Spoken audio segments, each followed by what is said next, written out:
उसने कहा ख्वाब, हमने कहा तुम। उसने कहा मौत, हमने कहा तुम्हारा न होना। उसने कहा खुशी, हमने कहा तुमसे। उसने कहा साथ, हमने कहा तुम्हारा। उसने कहा न मिले तो, हमने कहा लेंगे जन्म दोबारा। उसने कहा इश्क है, हमने कहा बेपनाह। उसने कहा बस, हमने कहा बस तुम। तो कई दिनों से मैं पॉडकास्ट डाल नहीं पा रहा था, उसके लिए मैं आप सभी से क्षमा मांगता हूँ। और आइए शुरू करते हैं आज की बातचीत। और उसका टॉपिक तो आप लोग समझ ही गए होंगे, इश्क। तो वो चर्चा कुछ इस तरीके से है कि बहुत सारे लोगों को लगता है कि इश्क सिर्फ एक बार ही हो सकता है, दोबारा नहीं हो सकता। तो मैं बता दूं आपको कि ये बेहद गलत बात है और ये एक भ्रम है। इश्क होता है, दोबारा होता है, तिबारा होता है, कई बार होता है। बस उसमें वक्त लगता है। आप जिस पर भरोसा करते हैं वो भरोसा अगर टूट जाए, या आपका पार्टनर आपसे बिछड़ जाए किसी भी कारण से, या कुछ सामाजिक परिस्थितियों की वजह से, पारिवारिक तनावों की वजह से, या वाद विवाद की वजह से, झगड़ों की वजह से, किसी भी कारण से अगर आपका प्रेम बिछड़ जाता है, तो आप बिल्कुल ये ना माने कि आपको दोबारा प्रेम नहीं होगा। और इसके बहुत सारे उदाहरण आप देख सकते हैं, बहुत सारे अनगिनत उदाहरण, जैसे कि पुनर्विवाह, जो शादियां टूट जाती हैं, जो ब्रेकअप्स हो जाते हैं, जो तलाक हो जाते हैं, दोबारा वो शादी करते हैं और एक बेहतरीन सुखमय ज़िंदगी व्यतीत करते हैं अपने पार्टनर के साथ। और फिर दोबारा से वो भरोसा, वो रिश्ता, वो संबंध, वो हंसता खेलता एक परिवार, एक एक जोड़ा बन जाता है। और हम इस भ्रम में जीते हैं कि एक बार अगर साथ छूट गया तो हम मर जाएंगे, या इस तरीके से। हाँ, ऐसा होता ज़रूर है, ऐसा होता ज़रूर है कि आपका पार्टनर आपसे बिछड़ जाए तो आपको तकलीफ़ होती है।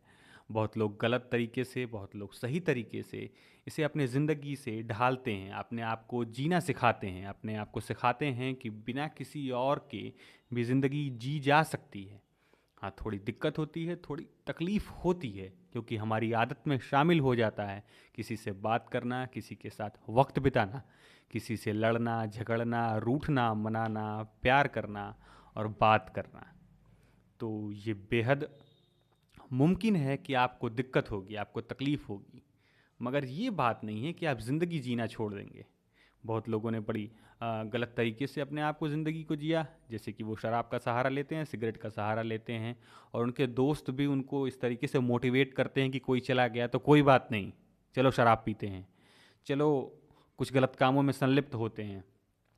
लेकिन यकीन मानी, इश्क का ये रास्ता बहुत गलत रास्ता है कि आपको इश्क नहीं मिला, आपका इश्क मुकम्मल नहीं हुआ, तो आप गलत तरीक़ों से अपने आप को बर्बाद करेंगे, क्योंकि जो जिसको जाना था वो गया। अच्छा, आप ये बताइए कि आपके परिवार में किसी न किसी की अगर मृत्यु हो जाती है, भगवान न करे, खुदा न करे ऐसा कभी हो, लेकिन मान लीजिए किसी की मृत्यु हो जाती है, तो आप क्या जीना छोड़ देते हैं? बिल्कुल नहीं। और क्या आप उससे प्रेम नहीं करते? आप उससे प्यार नहीं करते? आप कहेंगे बेशक करते हैं। आप अपनी माँ से, अपने पिताजी से, अपने भाइयों से, अपनी बहनों से, अपने बच्चों से, अपनी वाइफ से, अपने दादी दादा से, अपने नानी नाना से, अपने कुछ क्लोज रिलेटिव से, जिसको आप पसंद करते हैं, जिसके साथ आप समय बिताना चाहते हैं, उससे प्रेम करते हैं। तो क्यों हम अक्सर ये मान लेते हैं कि प्रेम वही है जिसमें एक लड़का एक लड़की से प्रेम करता है और उसमें उसका रिलेशन अच्छा रहता है? तो ये तो बिल्कुल मानने वाली बात नहीं है कि सिर्फ वही प्रेम है।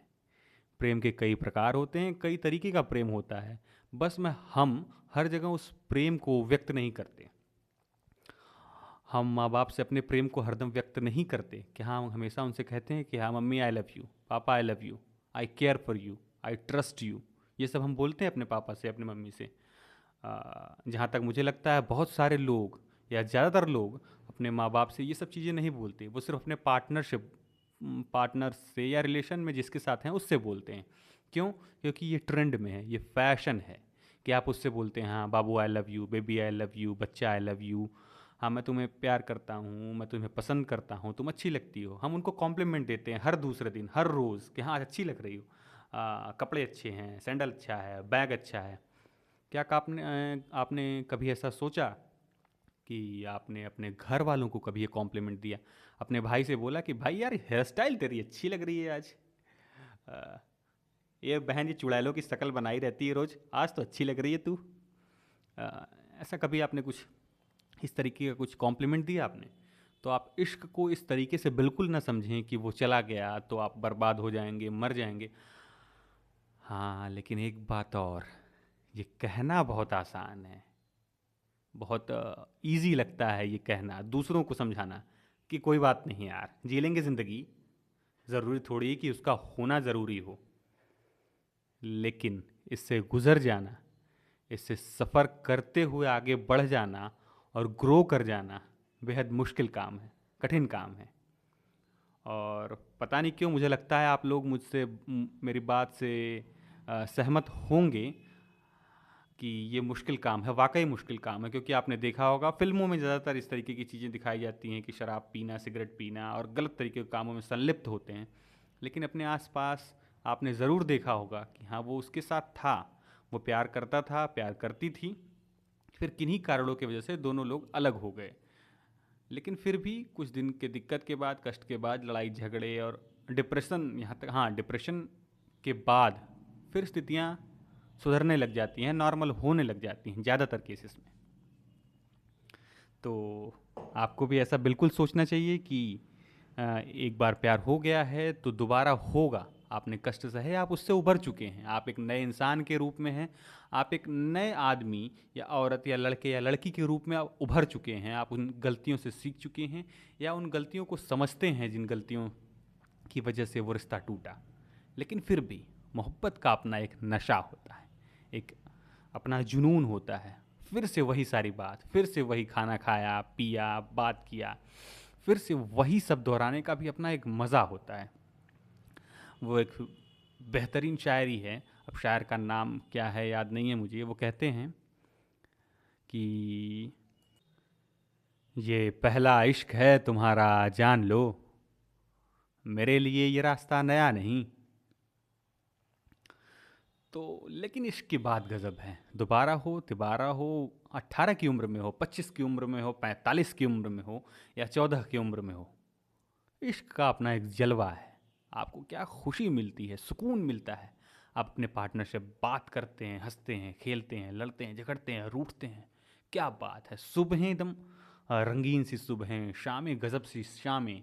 फ़ोन आता है तो आपको लगता है वाह क्या बात है, उसका फ़ोन आता है, आप डूबे रहते हैं ख्यालों में कि वो क्या कर रहा होगा, आपका पार्टनर क्या कर रहा होगा, कैसे कर रहा होगा, और वो इंतज़ार कर रहा होगा आपके कॉल का, आपके मैसेजेस का, आपकी आपसे बात होने का। तो ये गज़ब की बात है। और जिस टॉपिक से हमारी बात शुरू हुई थी कि इश्क दोबारा नहीं हो सकता, मैं इस बात से बिल्कुल भी ताल्लुक़ नहीं रखता कि इश्क दोबारा नहीं हो सकता। इश्क हो सकता है, दोबारा क्या तिबारा हो सकता है, हर बार हो सकता है, अलग अलग लोगों से हो सकता है। ज़रूरत बस इस बात की है कि आप जिससे इश्क करते हैं उस रिलेशनशिप में आप अपनी तरफ से पूरी ईमानदारी बरतें, आप अपनी तरफ से पूरा उसमें 100% दें, आप उसको बचाने की पूरी कोशिश करें और उसमें आप अपना पूरा योगदान दें, बेहद अच्छे से आप अपनी ज़िंदगी निभाएं।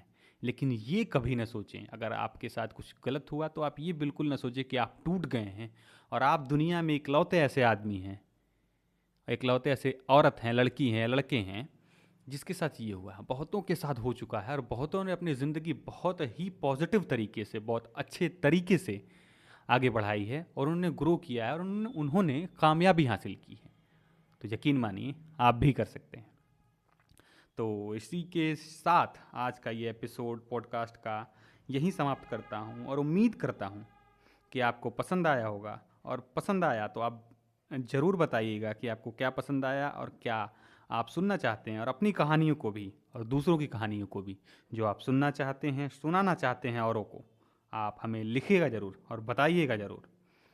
तो फिर से एक आखिरी शायरी के साथ पुरानी बात है उसे भूल क्यों नहीं जाते, पुरानी बात है उसे भूल क्यों नहीं जाते, अरसा हो गया दिल टूटे, बाजार इश्क में फिर से उतर क्यों नहीं जाते। नमस्कार दोस्तों, मेरा नाम है वैभव सिंह गुप्ता और मैं फिर से आपसे मिलूंगा अगले एपिसोड में। तब तक के लिए